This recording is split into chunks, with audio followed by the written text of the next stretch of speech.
Good morning, and welcome to the Romanowski Lecture of the Royal Society of Canada. Bonjour et bienvenue à la Conférence Romanowski. The Miroslaw Romanowski Medal and Annual Lecture is awarded for significant contributions to the resolution of scientific aspects of environmental problems or for important improvements to the quality of an ecosystem in all aspects terrestrial, atmospheric, and aqueous, brought about by scientific means.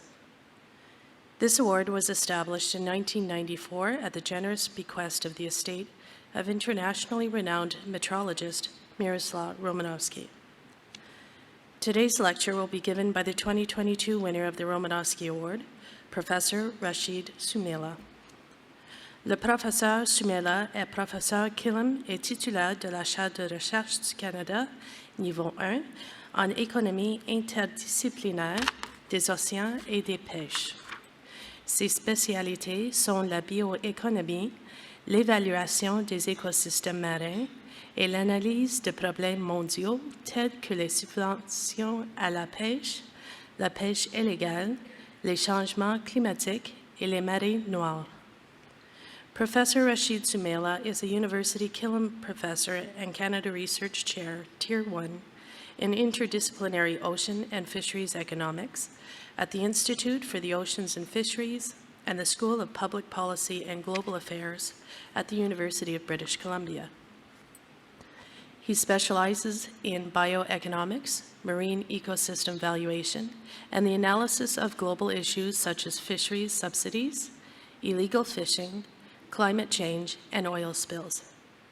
Professor Sumaila is one of the most internationally recognized interdisciplinary ocean and fisheries economists, and one of the world's most innovative researchers on the future of the oceans, integrating the social, economic, and fisheries sciences to build novel pathways towards sustainable ocean and fisheries. Professor Sumaila has won several prestigious awards, including the 2023 Tyler Prize for Environmental Achievement, the 2021 SSHRC Impact Award, and the 2017 Volvo Environment Prize. He was inducted into the Fellowship of the Royal Society of Canada in 2019. A Q&A will be held at the end of his presentation. Ladies and gentlemen, mesdames et messieurs, please welcome Professor Rashid Sumaila.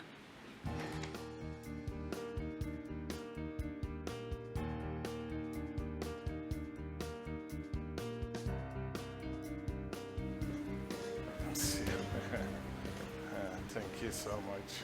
Thanks. Yeah, so good morning, everybody. I understand that there are people online. Good morning to you too. And yeah, we're going to talk about the ocean. And the ocean is huge, as you know. Most people in this room would know that the ocean is 70% of the surface of the earth. And I tell students that if you score only 30%, in school, you don't go anywhere. No one in this room was scoring on average 30% in their exams.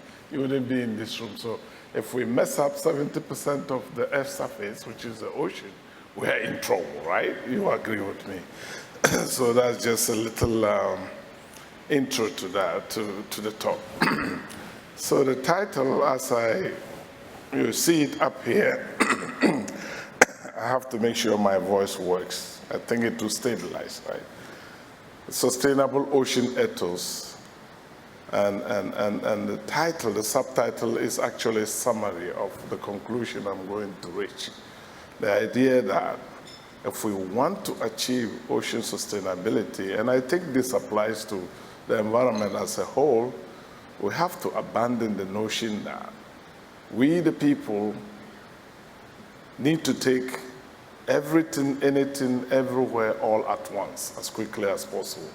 That thing that seems to drive us, or most of us, is actually harmful to sustainable oceans and sustainable environment. So that is something to keep in mind.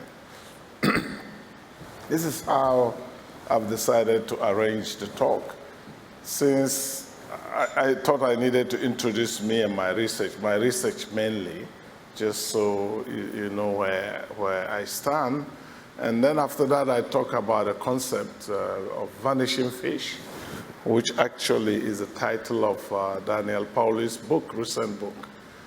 And then I bring in the idea of infinity fish, which is actually the title of my recent book, right? And I was talking with John the other day when we were at the registration desk, and he said, I am the COVID president of the RSC. And I would say, this is my COVID baby, Infinity Fish, the book, because we're all trapped at home, and that helped me to finalize this book. And so then I go into the not all at once. I start with the not all at once and not everything, and then not everywhere. So there you will see elements of some of the research me, my collaborators, students, postdocs have been doing. I'll drop a few of them, and then I conclude.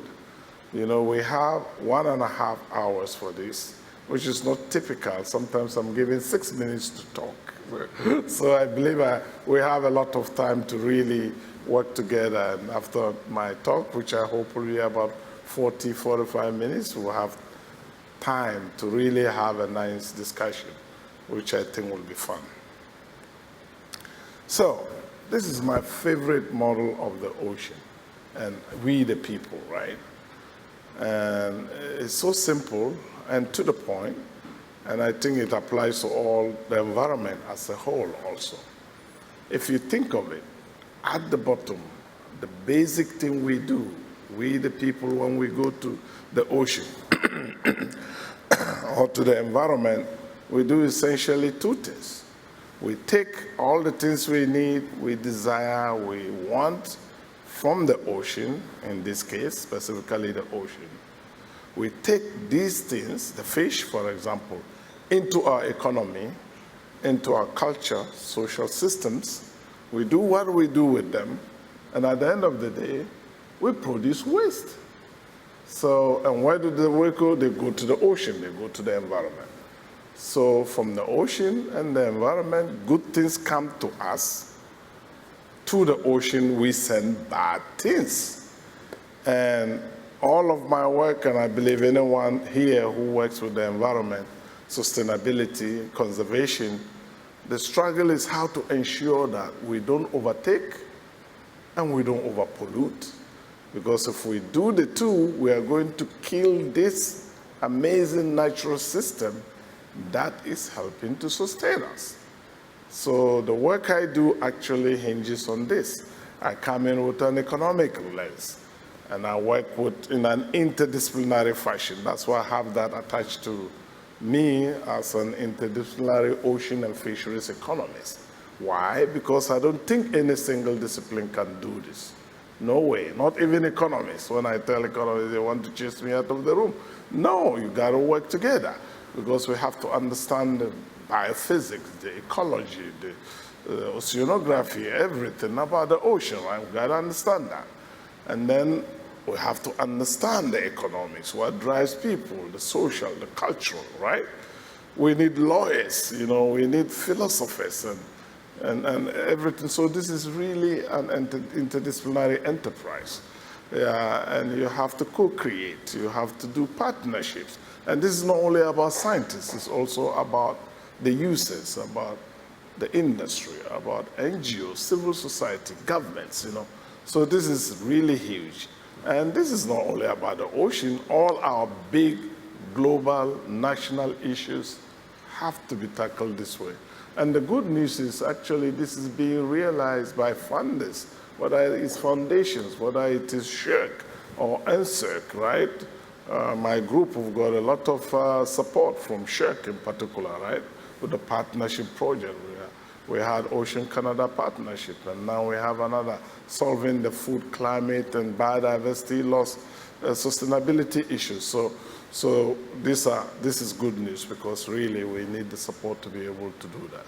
So it's interdisciplinary, and that's where I come in. And I said the ocean is 70% of the Earth's surface. Just to give you in terms of fish, we take an estimate of about 100 to 120 million tons a year, both legally and illegally, from the global ocean. And now, when you talk about fish, because we see anchovies and and even cod, and they look small, and we don't get the extent of this, how large in terms of biomass we take in from the ocean each year. If you convert 120 million tons of fish into mature cows, and you assume that a mature cow is 1 ton, which is not unreasonable, that means we are pulling out of our global ocean 120 million mature cows each year. I call them fish cows. That's massive, actually. Now, if you boil it down to Canada, at the moment, we are taking roughly about 1 million mature fish cows each year. And the 120 million is far more than all the cows slaughtered from our farms on land globally, right? So this is huge. There's jobs, there's dollars, there's what have you, culture. Think about First Nations, it's potluck, right? And it's also about conservation. What system, even the mighty ocean, can sustain that amount of biomass being taken out of it? So that's just to give you context. And by the way, we estimate that about 260 million people actually earn some income from the global ocean. So this is massive also, economically and socially. I like to say I'm not just a theoretical economist. I'm interdisciplinary.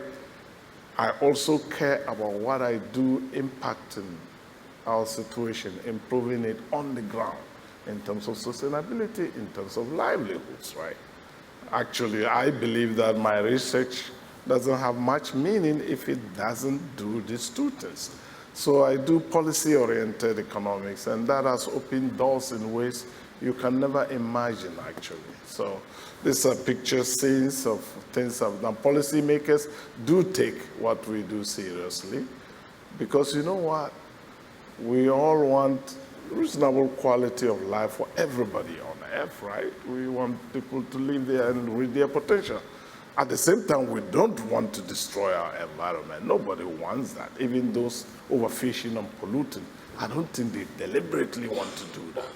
So anyone who tries to balance these two, I think, becomes attractive to policymakers, and that's why you see me in this kind of places, Yeah, I could go around, but you get the point. I mean, there's one picture that I don't have. In 2016, before President Obama and John Kerry finished, John Kerry was Secretary of State, they had a big ocean conference in the State Department, and to me, that was my highlight. I was invited to introduce a sustainable fisheries section, and it was quite a crazy day.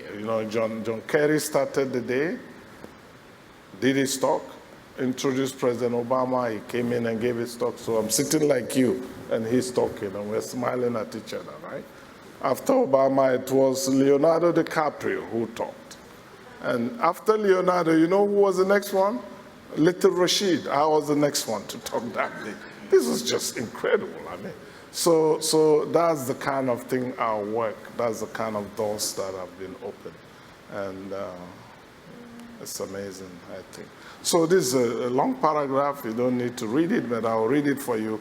I am personally deeply interested in how economics, through integration with other disciplines, can be used to help ensure that coastal and ocean resources are sustainably used and conserved for the benefit of both current and future generations. I don't think we have the right to empty the ocean because we are here first or before others. It's nature. It's for all of us. We take our part and get off the stage and leave it in good shape for others who come after us. That is something I deeply believe in, and you will see where that comes from. Actually, I could tell you this. When we were little girls, little boys then playing soccer, in West Africa, my countries are Nigeria and Ghana, and we're playing soccer, and my grandfather would see us banging and jumping and hitting the ground. And he used to say, guys, just because you can do this, you shouldn't do it. You should walk on earth as if it feels pain. And at the time, of course, I didn't understand this. We didn't understand. But with time, I realized this is really sophisticated environmentalism, and also on human relationship. You know what? Anyone who can walk on earth as if it feels pain will know how to interact with nature, not to abuse nature. Will know how to interact with people, deal with any person. I tell my kids, the day you see a green person, respect him or her. They say, but we haven't seen a green person before. I say, that is the point. If you see one, treat them fairly, right? So that's the kind of thing that drives my work. And it's just a picture with the Oceans and Fisheries at the center. And you see the various things we do. We build databases, and subsidies database. Our database is probably the most used now in the world because it's global. It covers every country. We make estimates. We tell you what we have estimated and what is real data. So it's comprehensive and inclusive, right? You see people say, oh, we're doing global studies. Then when you look, you see North America, Canada, US, not even Mexico. Then you see Europe, of course. Then Australia, New Zealand. And if you're lucky, you see Cape Town, right? In South Africa, that's all you see, right? No, we don't do that. We have every country, we make our best estimate of it, and we tell you what we do. That's our obligation as scientists, to make our assumptions clear. So that's just one thing, valuation, bioeconomics, tons of things that me and my group have been doing over the years. So that's the first part of the lecture. Now we move on to the next one. So the question is, are we overtaking? Remember, back to the model I presented, are we over-polluting? And the answer is clearly yes, we are doing both of them. And these are just examples. You see the fishing down marine food web, what Daniel probably made popular. The idea that we catch when we start fishing, we take the big valuable fish first, then the next one, and then we fish, we keep diminishing the ecosystem, truncating the ecosystem, also impacting the bottom. You see the habitat, the richness is going down. So all of this is happening in many places, not everywhere, but we know it's happening in Canada if you think of cod alone, off Newfoundland. Then you have climate change, and you have marine pollution. You have plastic all over, oil spills. So we are overdoing in so many places around the world. And this is what Daniel put in his book as vanishing fish, the idea that fish is really declining around the world.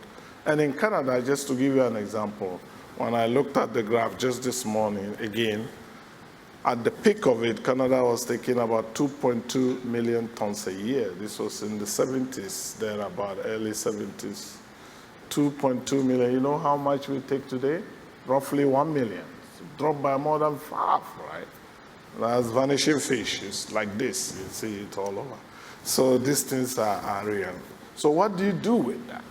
I don't want to sit with just negative stuff.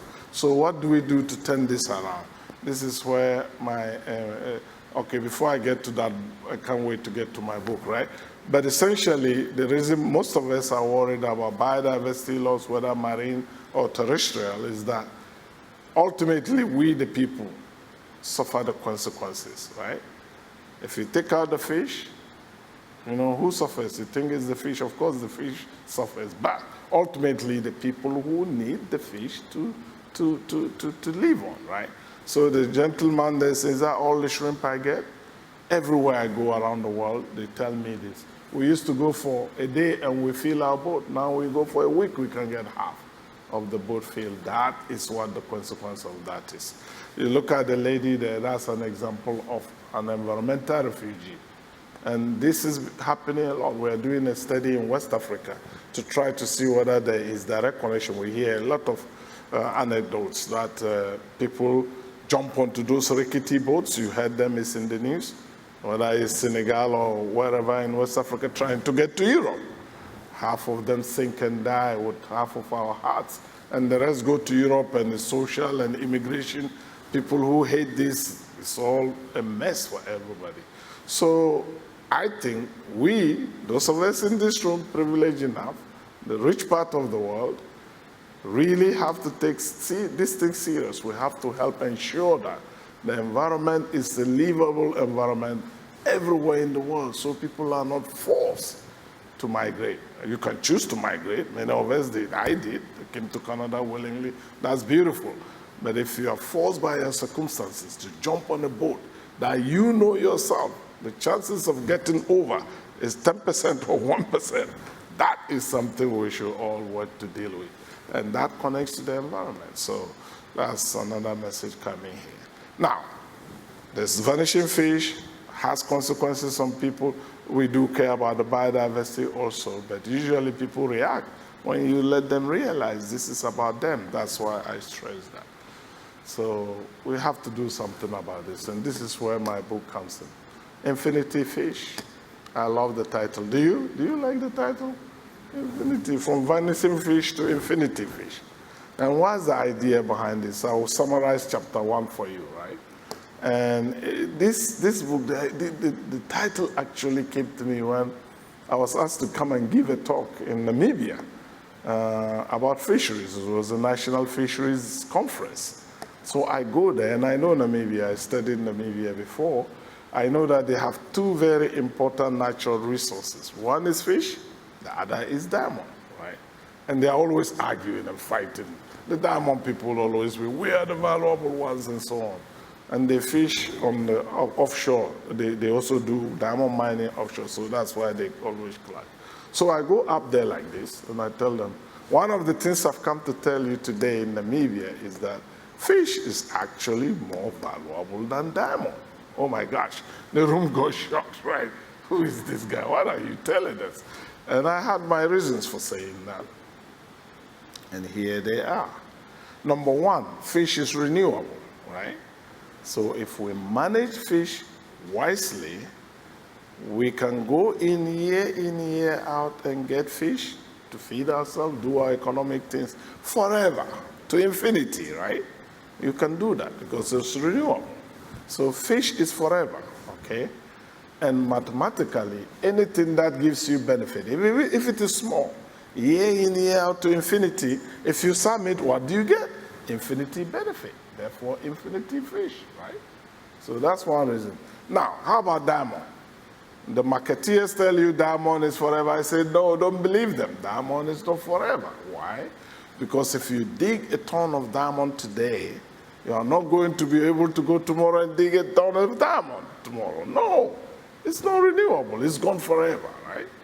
And there were 3 ministers, African ministers sitting in front, and I said, I know why you are thinking. You say, oh, but we will sell our diamond, make money, invest it or save it, so it can also give us benefit.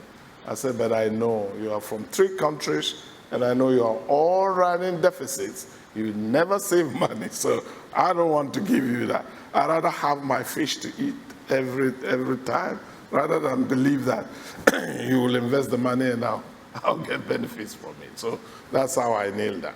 The second reason is that I really believe that fish is valuable for many, but diamond is valuable to a few. In Namibia again, the BS, that's the mining. They hire a few hundred Namibians, and essentially that's it, right?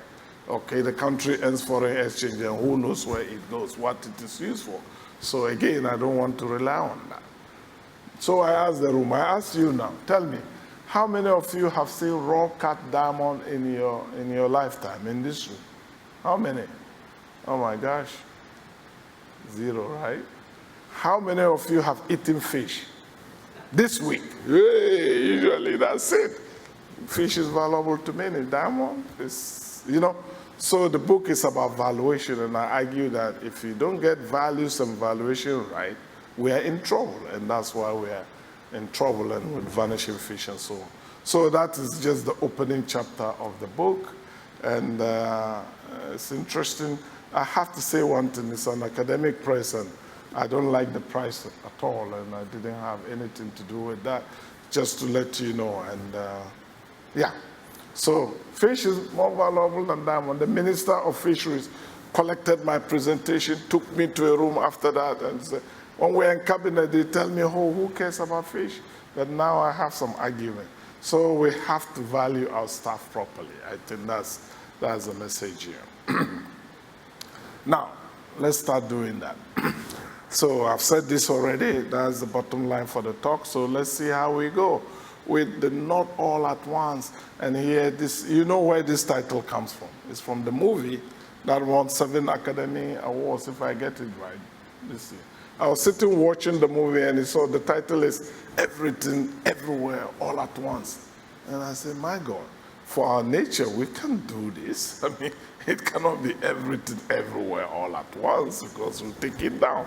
So that's where this thing came from. And we take the not all at once. It's about intergenerational justice. And I will share this quote from no other person than Nietzsche. Nietzsche, many of you will know this historic academic. My European friends tell me it's not to be quoted on many things. Yeah, I'm sure some of you know some of the nasty stuff that is attributed to him. But I think this quote is really to the point of what I'm talking about here. And he says that what? Egoism is what? Egoism is the law of perspective as it applies to feelings, according to which what is closest to us appears to be large and weighty, whilst size and weight decreases with our distance from things. You know, I think almost all of us will agree with this. That's a human being. So now, today, in the whole world, the space we are in here, those of us in this room, this is the most important space to us today, now, right? Can you argue about that? We're here, right? And time is also like that. The closer the time, the more weighty it is, and the further away it is, it's like a little mirage or mirror, right?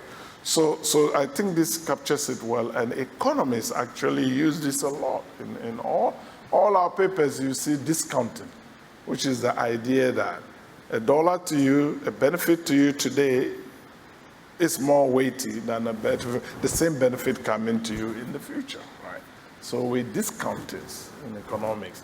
You're getting $100 in 10 years is much smaller than getting the $100 now, which makes sense, right? Again, so I'm not fighting this in this presentation, but I'm trying to find how we can integrate this. So this is a simple, so you are going to get 1 unit of benefit through time to 100 years. If you discount that at 7%, that is how the weight will be. The 1 unit you get today is 1 unit, but the 1 unit you get in 100 years is almost 0.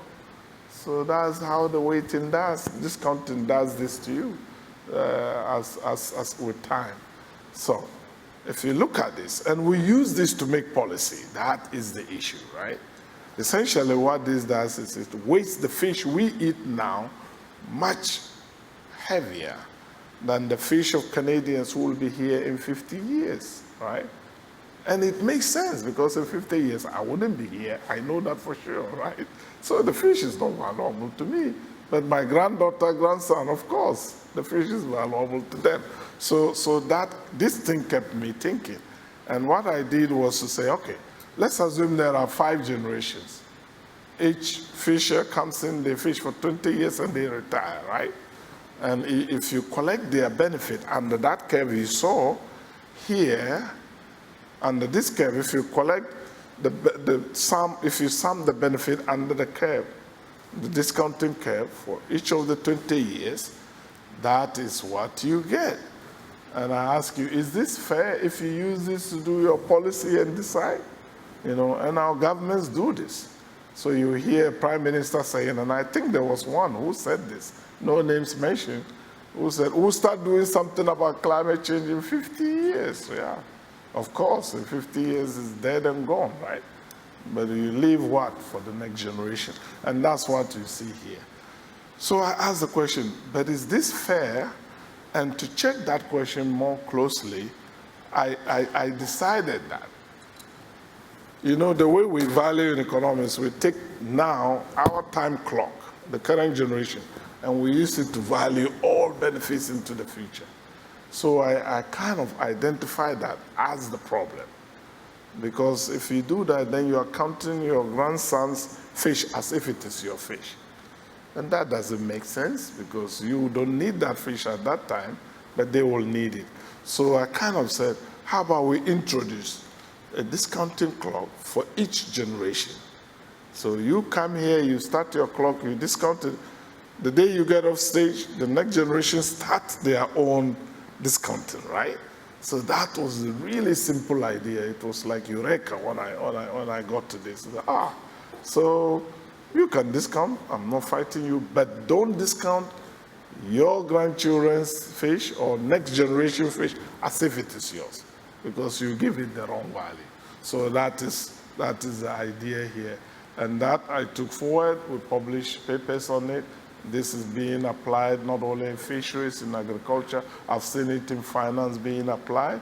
And this is a simple application of that in our paper, and it's also in the book, actually, this example, where we said, okay, let's say you have a fishery that is declining, vanishing.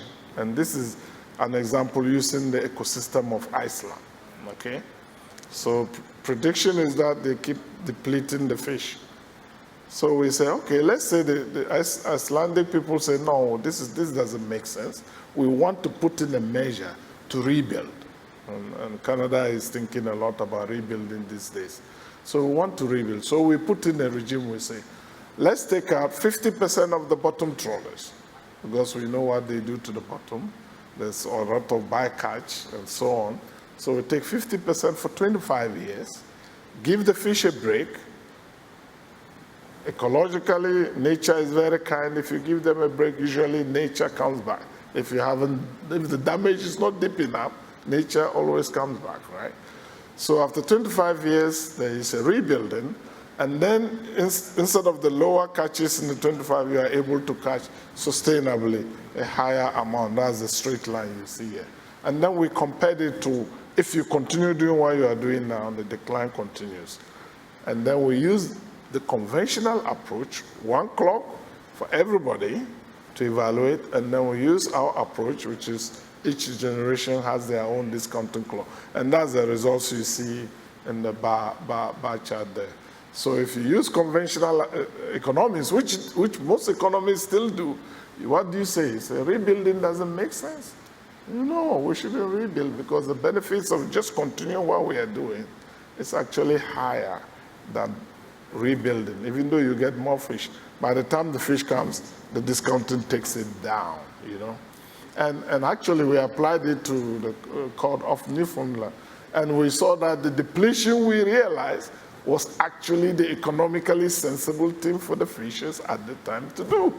Can you imagine that? Because for them, it paid off. But now we have an empty ocean, right? So that is what our method introduces, to try.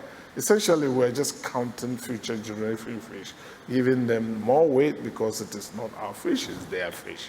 So that's the basic idea here. So don't take everything very fast, very quickly. Think of future generations. People tell me, I gave a talk in Washington, somebody said, why do you care? Maybe future generations will love to eat jellyfish. I said, oh, so we take all the salmon, the cod, the tuna, and leave them jellyfish. They may like it. How about giving them the option to choose, right? So that is that. So please, everything all at once doesn't make sense. So let's go to the second part.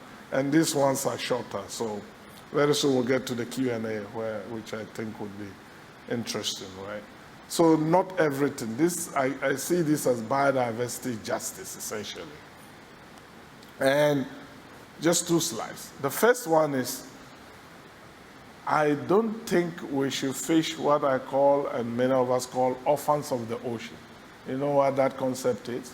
If you take the global ocean, we have country waters. Canada's exclusive economic zone is Canada's waters. Canada manages that. And nobody can just get into Canadian waters and start fishing without permission, or the US one, or the Chinese or Russian one, the big countries. You may get blown out, right? So you don't mess around that. But then after the 200 nautical miles, that's the country from your coast, you have the high seas.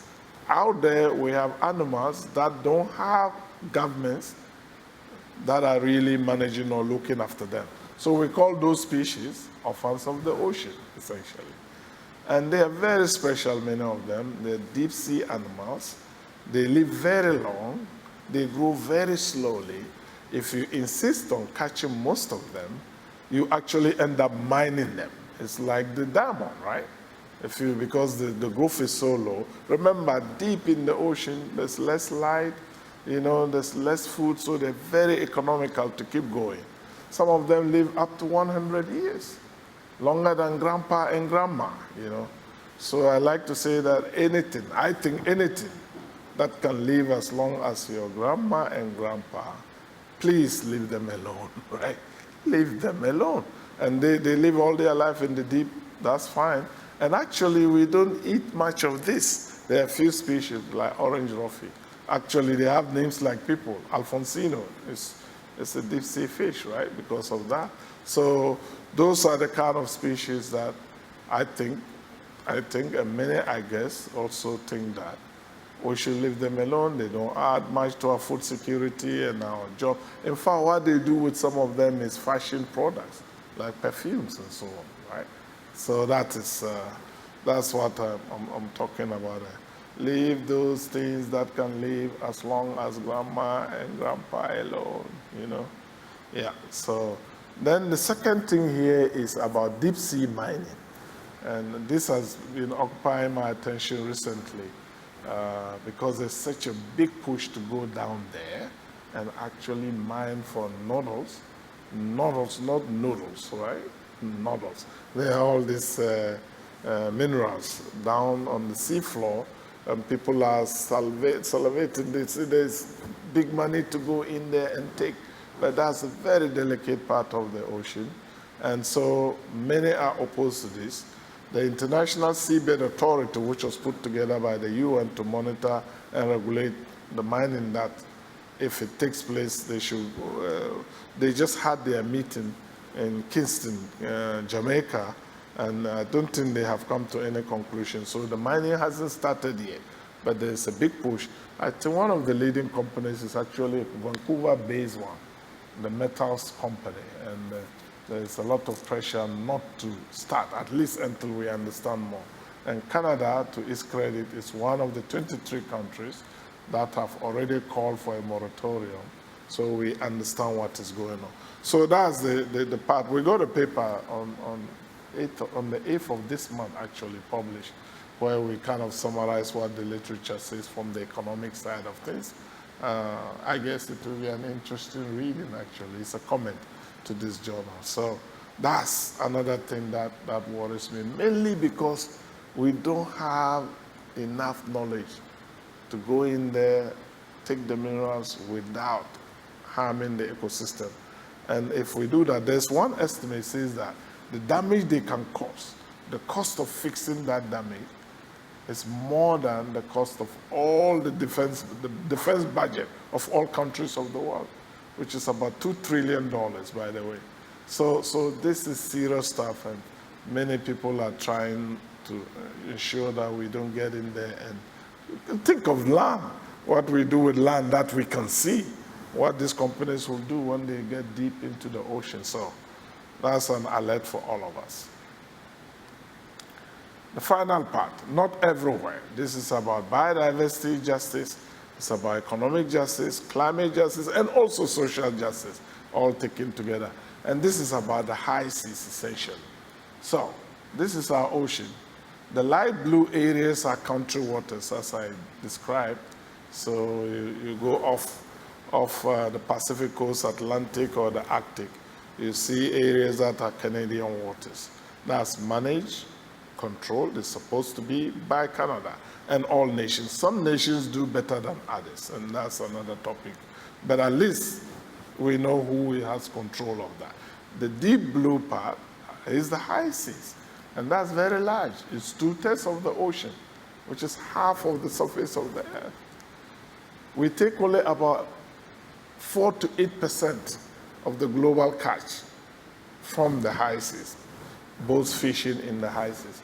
Most of these are highly migratory species, like the tunas of the world.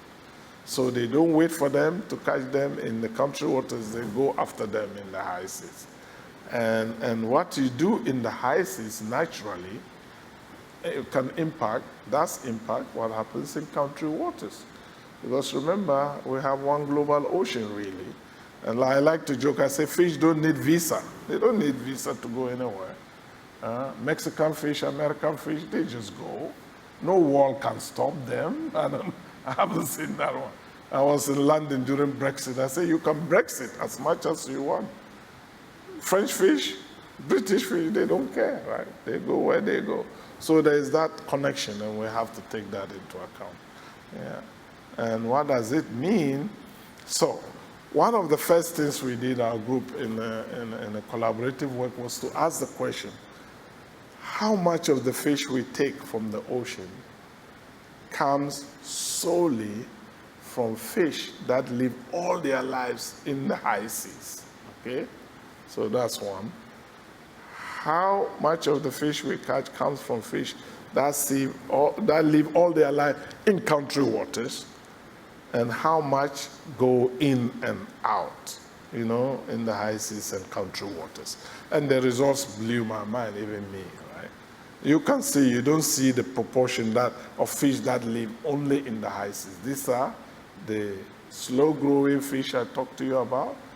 The very few, less than 1% of the fish we catch are fish that live all their lives in the high seas.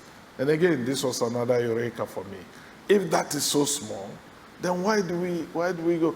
The fish are either living in your country waters or they do come in there. So if you're patient to wait a bit, you can catch them in your country waters, right, when they come in. That's one. And if you do that, you will reduce costs, going around in half of the Earth surface looking for a small percentage of the total catch. So it's less costly, good for economics. When the fish get there, they get peace. Nobody's chasing them around. So that helps biodiversity. And what is more, because you don't go chasing the fish around, you don't pump out CO2 to catch them, right? So you help climate change. The final thing is that only a few countries are capable of going out and do go out to fish in the high seas. About 8 of them take 80% of all the benefit. They're the big nations. You're talking about China, Taiwan, say big fishing nations, with high technology. Spain and the like. Canada, I don't think Canada fishes there I don't know of any actually. Somebody can correct me here. So you have these 8 countries also going out, pumping CO2, taking fish, which smaller countries, the tunas, smaller countries can catch if it comes back into their waters. That's the social aspect, So we actually calculated something called the Gini coefficient. It's an economic coefficient that measures the degree of inequality in a country, say income, for example, the Gini coefficient. And there is a Gini coefficient for every country. And if you look at it, the country with the smallest gap between the richest and the smallest in terms of income is actually, at the time we did that, in Sweden, okay? Things are changing even in Sweden, but that was the one. And the country with the largest gap is what? Who knows? Who can guess? Which country has the largest difference in terms of income between its population?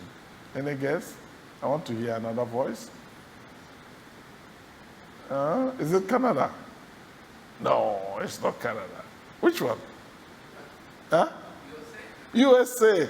Anytime I say this, USA comes up as a country, but actually it's not the USA. That's interesting.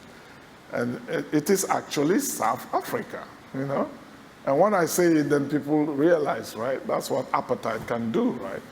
Most of the people were not even allowed to go to school or to terrible school. So that is still showing in the income. And so South Africa is the one. And if you do what we propose after noticing this, we propose that the best thing for the world to do is to close the whole high seas to fishing, turn it into a fish bank for the world. Where is it? Okay. Turn it into a fish bank for the world. You close that, that's what I'm saying. So that the fish go there, get some peace, the tunas. When they get peace, what the animals get better, they grow, they have more. And when they are a bit tight, you know what people do? They move, they migrate like people, right? So you have the fish jumping into your boat. Less costly, less carbon. What? Small countries, Bangladesh can get it rather than China and Spain taking everything. It's just such a beautiful thing if we are able to do it. So if I own the ocean, I will close the high seas tomorrow. And then we get all these benefits. So that's one proposal that came out of our work. Now, I know time goes very fast, but I think we should be able to do it.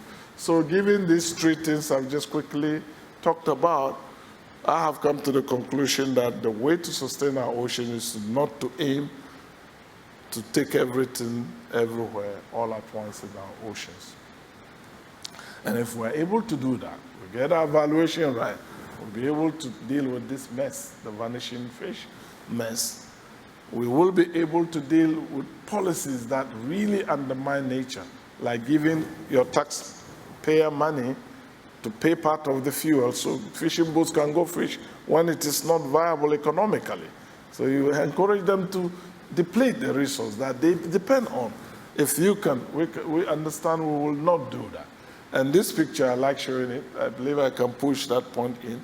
This is a paper my group, we led, invited scientists around the world. We had about 300 scientists co-author a paper, a letter to nature, to science actually, which with a maximum number of words of 300.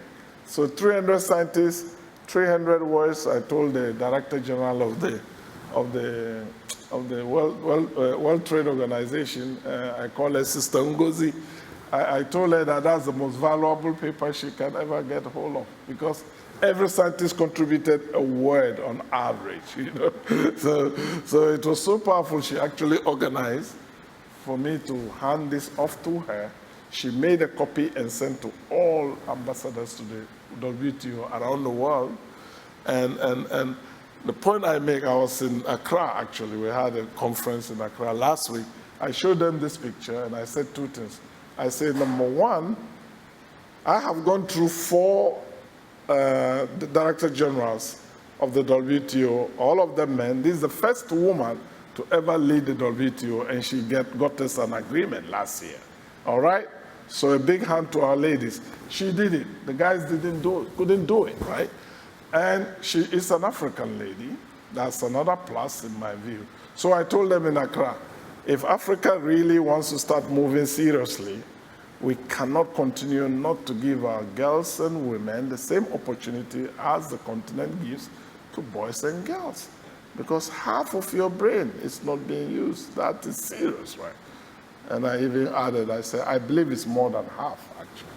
If you see what the strong men are doing around the world, I think our ladies have more than half of the world's brain, actually. Seriously. So, and I like saying this in the continent in particular. And that's the message from here. We'll be able to deal with illegal fishing, which is a big issue, and we will be able to decide that we don't need to fish everywhere, like closing the high seas, but other MPAs. And the world actually agreed here in Canada in December, in Montreal, to try to achieve 30% production of both our land and aquatic systems by the year 2030. So this has gone through policy, and people are working towards making sure that we don't fish everywhere, because it's like buying insurance, actually. That's why your retirement money is not in Tesla or any of those stocks, you know. Who knows tomorrow, as we like to say. Tesla is flying, who knows tomorrow? So you want to diversify your portfolio. That's it for me. Thank you so much. Thanks to the Prize Award Committee. Thanks to all of you for making it. And time for Q&A. Thank you.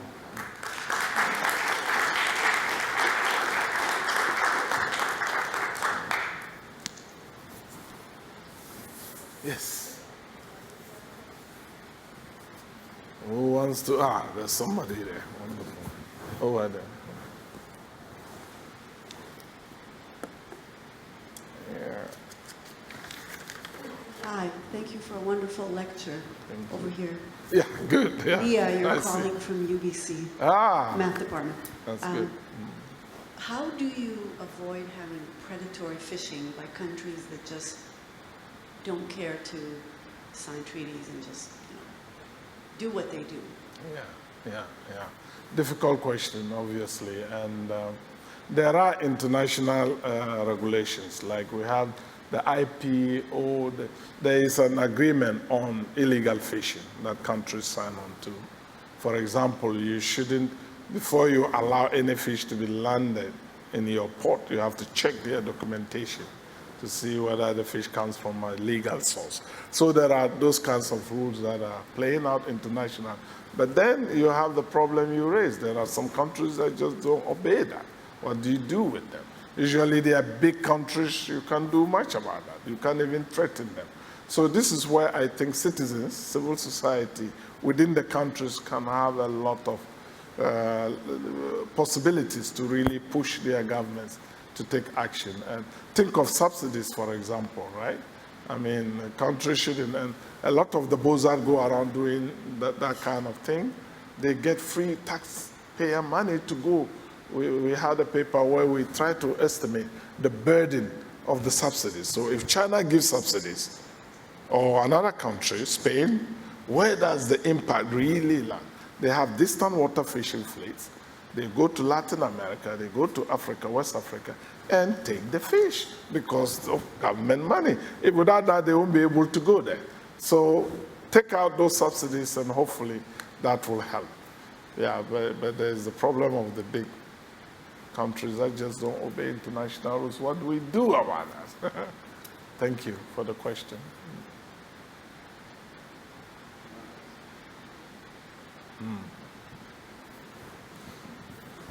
Hi, Keith Heichel from the University of Waterloo. Thank you for your excellent presentation, and congratulations on being awarded the prestigious Romanowski Medal. Thank you. I was wondering, what role does aquaculture or fish farming play in your concept of infinity fish? Yeah, thank you. Another wonderful question. I focus mainly on wild fisheries, so you see that in my talk. But I don't neglect aquaculture because it's important, right?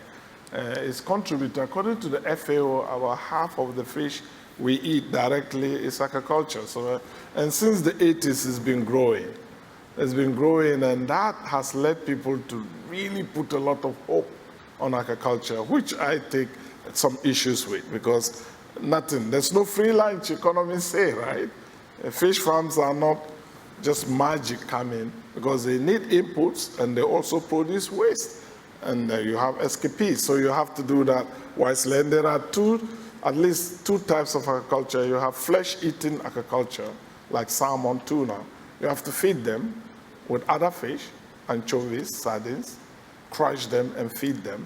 And therefore, actually, according to many studies, they don't add to the physical quantity of fish you take.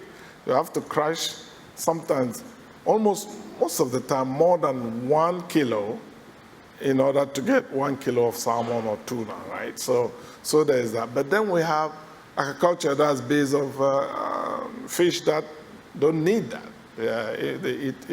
They're like vegetarians, right? And they do add fish, and so one has to be careful. You know, I gave a talk years ago, and somebody came to me and said, Rashid, why do you care about wild fish?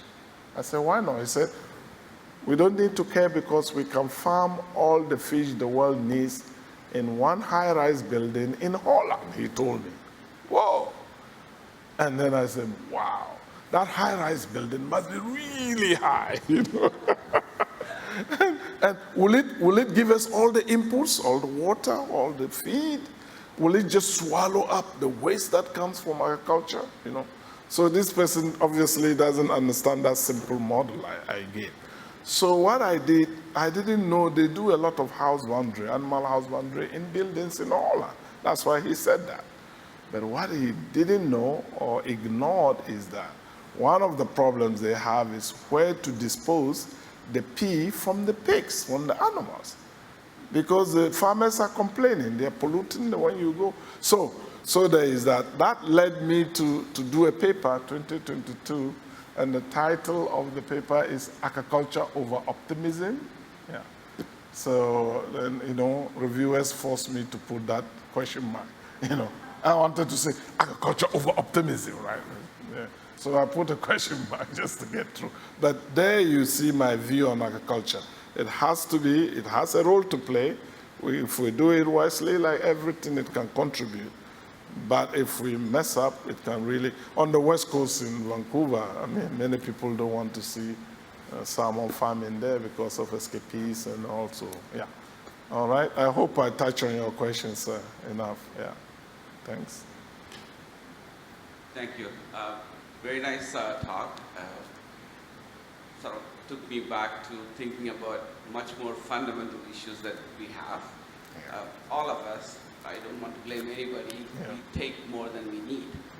And even my grandfather's time, I'm from India, I work here in the University of Bergen. In my grandfather's time, he lived reasonably well within everything that's probably available in 20 kilometers range. And he did not impact probably beyond 20 kilometers range. And it's not much different probably in that time, maybe hundreds of years back, all over the world the same thing, before probably the industrial revolution. But we have changed our culture and we've asked people to ask for more than what they need. We advertise to make people want things that they really even don't need. And we make it cheap by doing a huge amount of production of things that we really don't need. How are we going to first address that? And unfortunately, economists weren't very helpful there. Sorry to say. No, great question. I mean, you're going to the fundamentals, and ultimately, I think we'll have to address the issues you are raising, right, to really change things. So there are two things. You can work and fight to change the fundamentals, and then you can also work within what we have to soften the blow. So I think that's the kind of thing. I struggle with that all the time, and I just feel that given the forces that are keeping the system that you just talked about, I better try hard to make sure it doesn't cause as much harm as it could, you know. So, and it's a choice. But clearly, at the end of the day, the people of the world will have to decide what is their goal. Is it more, more, more, more? You talk about taking more than we need. It's even worse than that. It's just that it's never enough. It's never enough. You know, you see some of the nastiest people in the world, they are billionaires. And I wonder why, you know. You have everything, leave the poor people, live their life. No, they won't. So there is something deeper that you are touching about. And I like to say that if you think of a lion, as far as I know about lions, when a lion is full, they won't harm you if you pass by. No. They get their meal, they are happy, they are full, they don't touch you. When they're hungry, that's another thing. But we're not hungry, we just grab. So I share your sentiment, I know, but I also know it's a big task to change this huge ship right around. So, yeah, but don't give up. Yes, yes, please, yeah.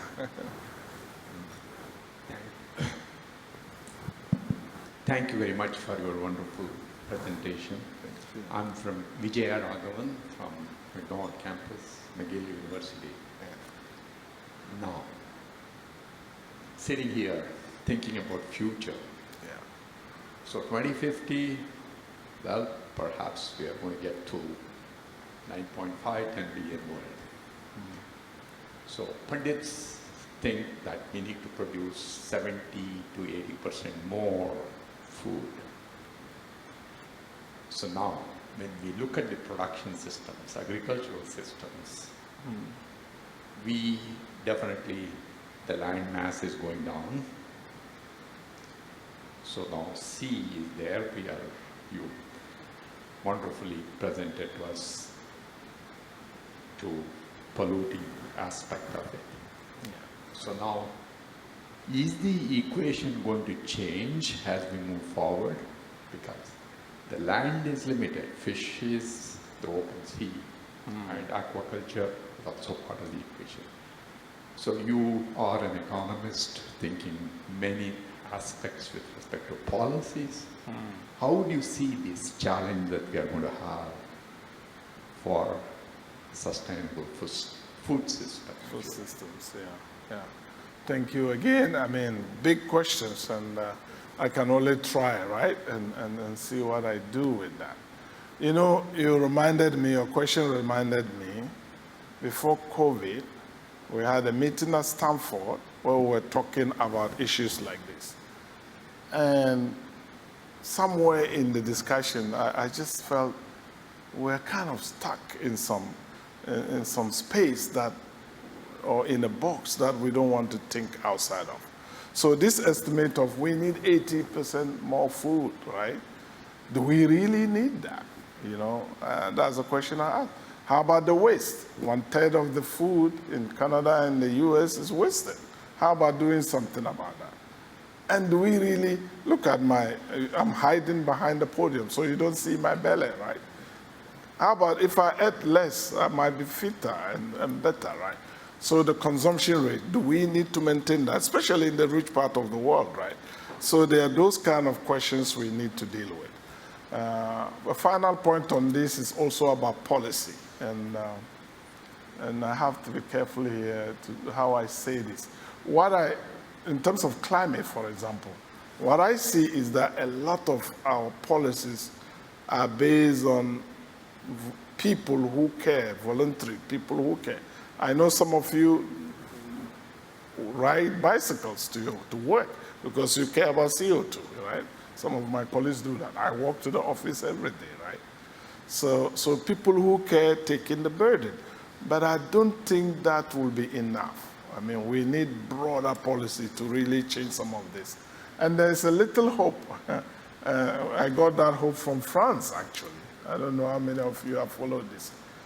Earlier this year, France came up with a policy, and I think it came out, they had discussions in the population and came up with a policy, which I thought was an example of the kind of thing we need to do in order to deal with food, but also climate, water issues, fish. They came up with a policy where they said, within France, if there is train connection between cities, and if it will take you 2.5 hours or less from one city to the other, then they ban domestic flights for those distances. And I thought this is really the kind of place we need to move the world to. Each country will do their own thing. Just look at your system and see. The reason I like that is it's not relying on only people who care, who will choose to use the train. They say, whether you are a billionaire or not, if there's train, within 2.5, forget your private jet, you got to use the train, right? So it's everybody, and I love that. The second thing is that they were very careful. There is an alternative.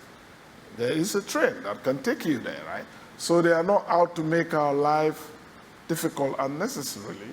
They're just trying to find a solution to deal with the big problem that we all have to contribute to. And I think that's the kind of thing we will need to be able to deal with our food and ocean problems and so on, climate problems. Big policy changes, yeah. Do we have the governments to do this? I'm not sure.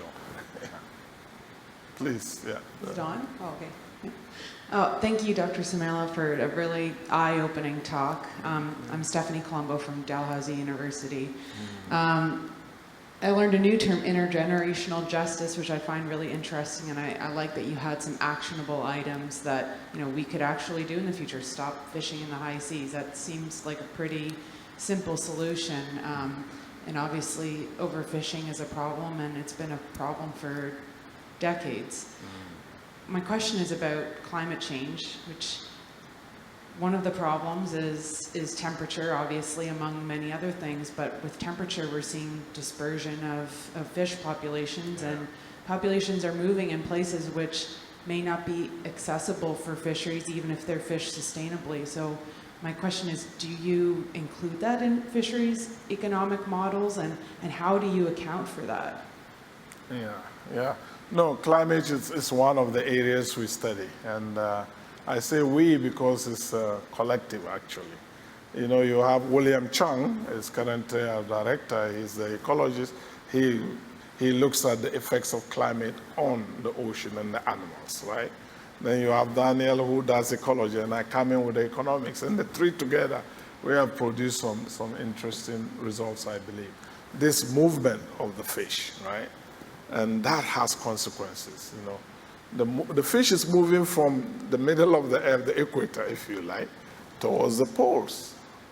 And to me, that is a huge thing, right? As we reported in the paper, I think we published in 2019, if I remember, or in Science Advances, because there are ethical issues also here. So these countries around the equator contribute very little per capita to CO2 emissions, right? I mean, you're talking about African countries, right? And yet the impact, just looking at the ocean, because the fish is moving, they are already facing the music. In addition to that, that is the part of the world where food is really needed, right? If you take the malnourished, large percentages around the equator. So you have a lot of things coming into play here, and we do look at climate change. One thing we have done recently is look at what fishing itself does to climate change, you know? Like in the high seas, if you go just fishing there, pumping out CO2, that goes to aggravate climate change, right? You take out the fishing. One estimate, we actually estimated that if you compare the value of the fish we catch in the high seas with the carbon sequestration power of the fish biomass in the high seas, we came up with a ratio of 1 to 10. The carbon value to us is 10 times the fish value of what we take from the high seas. So we do those kind of things just to alert the world and policymakers, the population, about these consequences. So yeah, it's, you want to follow up? No, okay. Kees van Kooten from University of Victoria. Yes. I'm always concerned about incentives, right? Prices. So if we go back to the example of aquaculture. Yeah. Aquaculture tends to keep that price down, right? Which means that the wild stock is not, the price of the wild stock isn't going up. So there's no signal to anyone indicating that there's scarcity, right? Yeah. But on the other hand, if the prices do go up, we notice the scarcity, but on the high seas, there's an incentive to harvest even more because it's more valuable. So have you taken that into account at all or looked into that issue? Yeah, you know, the price signals are important, right? I mean, yeah. So Prices are really important. Eh? The prices are really, really important. Yeah, they are. They are more important than they should be, in my view. Yeah, because prices are what the markets gives you, right? And we all know that markets are distorted, markets are incomplete, and that is the problem, frankly speaking. That's why we price up diamond so much more than fish. Whenever I talk about this, people see the point that fish is probably or almost surely more valuable than diamond, but the market doesn't tell us that for all sorts of reasons. So yes, price signals are important, and we do, in my analysis, I do take care of that. I do take that into account, but I don't stop with just price. That's why I stress values and valuation, because if you miss that, if you miss the full value, and this is economics, right? Van Kooten, we are in this environmental economics together. You have to have a comprehensive valuation of what you're looking at. Otherwise, you end up with wacky results, and we know this happens with the market. That's why we are in the bad place we are, actually. So, you know, one experiment I did, one day I walked around, this is just to let you smile a bit. I walked around on Main Mall at UBC, and I see somebody, I say, "Sir, how are you? You're great." He said, "You know, I'm doing a little study, and I want 2 questions for you. One, do you care about fish?" And then people will say, "Of course I do." And why? That's the second question. So people tell, "Oh, I eat fish, and you know, it's business for our fishing community, it's income and so on." One person blew my mind, and he said, "You know, I love fish because I love the smell of fish." This is powerful. I mean, so I haven't seen any economic study that take smell of fish into account, right? Then you are missing something, right? And actually, I was so shocked. I said this in class. In class, we had a First Nations lady in the class. And she said, you know, actually, this is not completely crazy. I said, why? She said, when you catch sockeye, for example, the first few minutes, 30 minutes, after they're taken out of the water, she said the smell is really amazing, actually. You know, the longer, of course, then it starts becoming something. But those moments, she said, so actually she kind of tried to verify what the person said. So comprehensive valuation is crucial, I think. Yeah. Carolyn Hansen from the University of Waterloo. It seems to me that the biggest problem in the world at the moment is this push for growth. Yeah.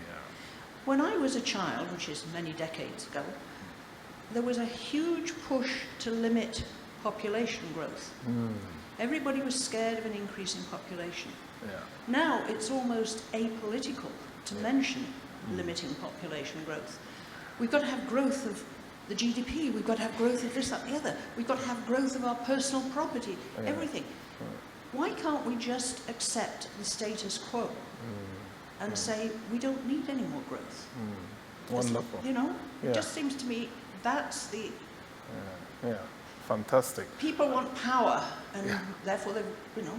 So anyway, that's my opinion. Yeah, your point. That's a good point. You know, and this links to your question here, right? One of the first questions about all this push for more, growth, right? And actually, one of the early papers I did, when I was doing my master's, I dabbled into this and talked about sustainability. And I had a simple graph. I said, look here, let's put a line here and say, this is the basic needs. This is what you need to live a reasonable life. So we know the income or whatever, or the growth you need, a country or a society, to ensure that your citizens get some level of decent life. Now, if you take the world's countries, you can place them in different quadrants in this graph, right? Some countries are way over the what is needed, and some are below, right? So in the paper, my conclusion is, look, for this to work, some countries have to go into degrowth in terms of what they consume, right? They have to drop. And of course, the countries below need more, right? So that we can all converge towards that. That was one of my early dabbles into sustainable development. And to some extent, that touches what you're saying. It would have been beautiful if we get to a stage, either individually, community, or country, and we say, look here, this is a beautiful place. It's hard because people have different beautiful places. Oh my gosh, this is so tough, right?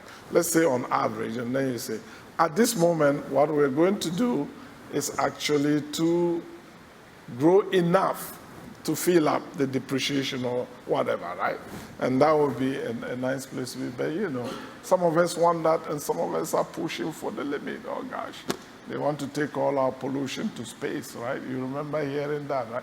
So, yeah, this is a struggle. But otherwise, yeah, put the world down, see those who need to be pushed a bit, those malnourished. You can't say they should stop there. No, I don't think anyone wants that. But those of us who are overdoing it, yeah. So that's my position about growth. It's a tough discussion. And it's gone now. It's gone now. In terms of population, that's a very important. Our problems are two: the population growth and also consumption per capita growth, right? So I think we need to deal with both of them. And there are many ways. Religiously, these days, you can't talk about population in a place like parts of the US. You can't, right? So it's very, very hot potato. So I actually ask my students, one of the exercises I like giving is, which one do you think is easier to deal with? Reducing consumption per capita or reducing population growth? Which one do you think it will be easier to do? Somebody wants to say something? Which one? I actually think, yeah, please. Where is the mic? Yeah. I learned in something I read and I can't remember where I read it, that in the poorer countries, where women often are just people producers, if you give them a television, they stop producing so much. So consumption, an increase in consumption might actually decrease the population growth in some poorer areas of the world. Beautiful. That's really, you almost got the kind of answer I give my class and they go ballistic, right? You know, so if you look at it, in my view, maybe it's easier to deal with population than consumption increase because, you know, the powerful want to consume more, and how do I stop Mr. X or Madam Y to reduce their consumption? But you are right. If you give them women education, for example, we've seen the more educated the woman population is, the less the average number of charges drops. And to align with your television thing, what I tell the students is, to me, we should give every person in the world between the ages of X and Y, I don't want to choose age limits here. Give them iPads, just give them iPads, and that will help, you know. You know the story where you go to bed and everybody's on their iPhone and no babies. Yeah, they have a big laugh, but actually I think that works. Can I, this Virginia, can I pursue this question of valuation? Yes. Please. So it seems to me that we have to perhaps put some kind of, in this climate, maybe I can't even say the words, a carbon tax on fish, because there's no way we should be feeding anchovies, essentially tilapia, and growing them on the land and feeding them fish from the high seas.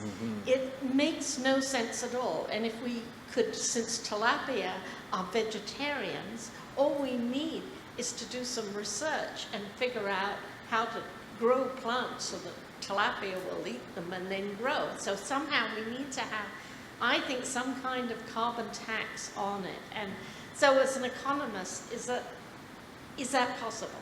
Yeah, that's a great question. And this goes to Casey's thing about incentives, right? You can use the tax system, subsidy system, to actually get people to do what society or what you think is the right thing to do. This is one of the tools economics has given us, but unfortunately, the politics of taxation is just unbelievable, right? It's more and more difficult to tax anybody, yeah. You know, and that takes away a tool that we have to correct some of these issues you are raising. I gave a talk in Washington, D.C., close to the White House years ago, and I said, you know, we give subsidies to fishers to go and catch fish, which is already depleted. How crazy can this be? What we really need to do is to, and I said, and I said, oh my gosh, I'm in Washington, I cannot say tax. I said, you give them negative subsidies. So they take it until it lands in their pocket. They hear subsidy, they think it's money. And people had a big laugh. So yeah, I think you touch on something really important. That's a tool that we have as societies disabled, and that is a bit sad because that's the tool, one of the main tools we have. You can't touch it politically, sadly, yeah. Thank you so much, Dr. Simon, for your conversation. I'm Taiwo from University of Regina. That's good to hear a bit of what you're doing. I love your framework around those three, all, and I can, not everything. Not everywhere, not all at once, yeah. And it has to do a lot of rethinking and, looking at something and bringing a new, different sense of lens and perspective to that. And you did cite your interaction with your grandfather and different things like that. So I wonder, in your thinking and your postulations, are there ways that these kind of indigenous or traditional sense of African ways of being and thinking epistemes really speak to what you're doing, particularly when you mention intergenerational justice, because it got me thinking about epistemic justice and different things like that. Just wanted to speak to that, if there's any detail there. Thanks, Doc. Super. Excellent question again. Yeah, you know what I didn't get to say, which you allow me to say now. If you look at the intergenerational discounting that I talked about, that's what that was. Actually, I got inspiration from indigenous Canadians. I mean, indigenous people talk about managing nature for the 7th generation, right? It's not just for the quarter, but the 7th generation. So I got inspiration from that. So thank you for allowing me to do that. And again, if you allow me to give an example here, we're in Accra for that conference I told you. There were 3 Waterloo professors there. Derek Armitage, Pratib was there, and then the Dean of Science, I think, or Arts was there. So we were in a restaurant in Cape Coast, actually. We did 2 events, one in Accra, one in Cape Coast. And I found this very interesting. So we go to the restaurant, and the lady comes with the food. We ordered food, it came. And she put on, there were chips there, yam chips, not potato chips, in front of one of our members. And the lady said, "Oh my God, this is a lot of food." Yeah. And the waitress just looked at, "Is it a lot for you? Just share it." She told the other one, "Just eat some of it." She told the next person, she says it's too much for her, just eat it. And to me, this was something that revealed how different the thinking is. She didn't ask the one who ordered the food permission. She's distributing the food to a neighbor, right? And for me, this is deep. And why? Because just before that, before I went, me and a colleague, we had a little argument, right? We both thought we booked a room for a meeting, right? So I go there, and he is there. And I thought I booked it. He thought he booked it. Actually, it turned out he booked it. So it is his room. He has a right. But then I said, "So how many people do you have?" You know, it's just he and his student. And I have 12 people. And I say, "You know what? If it is me, I know you have the right to the room. If it's me, that's the question I'll ask. I'll say, okay, I'm just me and my student. I'll do my meeting in my room. You take the room because you have 12 people." No. This is unheard of. It's my room. I booked it. And then this lady said, "Just eat the food, right?" I thought I made a big number there at the table. I said, this is really beautiful to see. So how can we bring more of this thinking?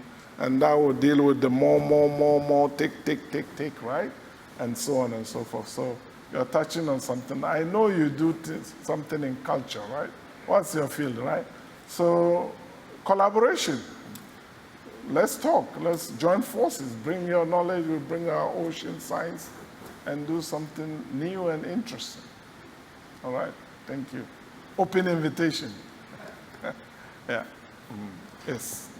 All right, thanks, Dr. Sumaila. I can actually listen to you all day, so even though you said I'm only going to talk for 45 minutes, it's been absolutely wonderful. Yeah, I can't help but think of the invisible fisheries, our freshwater fisheries. Yeah.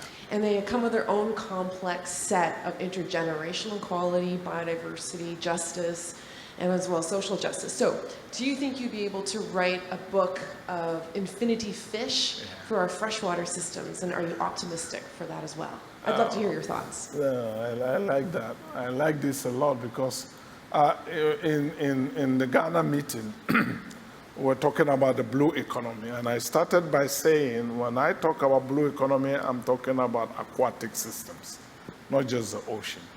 Because freshwater fisheries are very important. In many places in Africa, the Congo Basin, that's what they live by. But we don't put enough effort on that. So yes, I love this.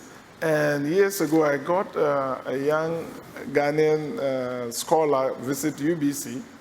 He came there to get peace to write his thesis. Now he's gone back.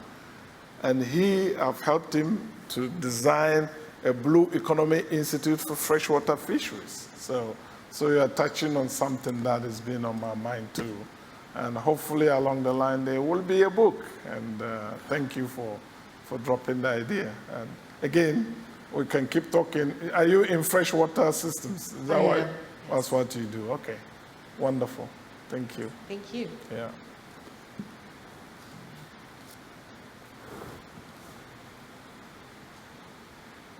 Yeah. What's happening? Let's get going. All right.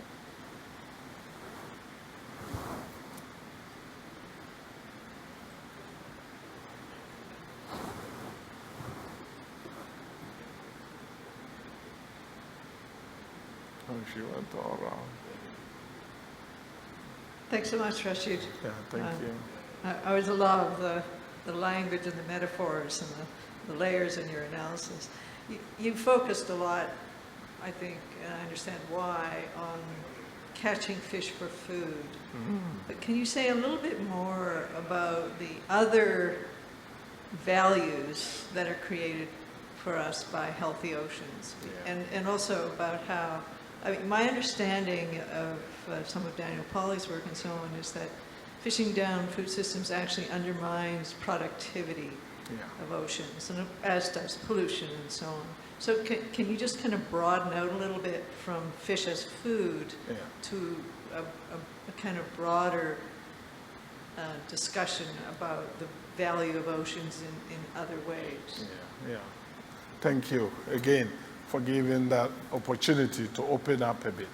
You know, in an earlier presentation, the title of my talk was "The Ocean is Our Life," you know. And in that talk, I actually started by opening up, talking about all the services, all the things that the ocean does for us, you know. And I think that's what your question allows me to do. Number one, for example, the ocean, as some of you know, generates half of the oxygen on Earth, right? Half of the oxygen. What does that mean? Without the ocean, everything being equal, I know there are details, scientists tell me, right? Doesn't mean that half of the oxygen we breathe comes from the ocean, but everything being equal, economists love that. If we are producing half of the oxygen, if that goes, something has to give. So essentially, we will have half of the oxygen we need, right? Have you ever seen half a person walking around? You are either fully alive or you are dead, right? So the ocean is alive just based on oxygen. Then you have things like carbon sequestration, which I mentioned. We have lots of medicines coming from the ocean, you know. A lot of the arguments on the high seas is actually, what do they call it? All the genetic stuff, right? That you can find something in the ocean or in the animals or plants that can really be huge for medicine, for example. So you have that. If you think about shipping, without the ocean, a lot of our transportation, right? What will we do with that? So you can go on and on and on, and there are lots of amazing stuff that the ocean does for us. And then the ocean has to also be has to be alive on its own, right?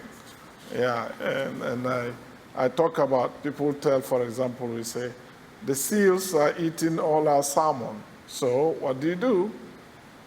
Take out the seals so you can get more salmon. I say, what are you talking, right? You know, we the people, we go and mess things up. If you leave the salmon and the seals and the whales, they negotiate, they find the level, actually. They find a balance. We go and disturb the balance. The whales know when to eat not to eat all the salmon because they will starve the next time around, right? So nature finds its balance. So there are tons of energy, for example, renewable energy, you know, the waves and so on. So hey, we can go on and on, Barbara. There's a lot out there.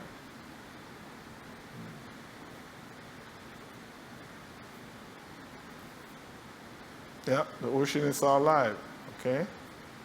And we better take care of 70% or we are in trouble, like our students who scored 30%. Yeah. All right? Yeah. No last question. Thank you so much. Thank you. Thanks a lot. Yeah. Thank you. So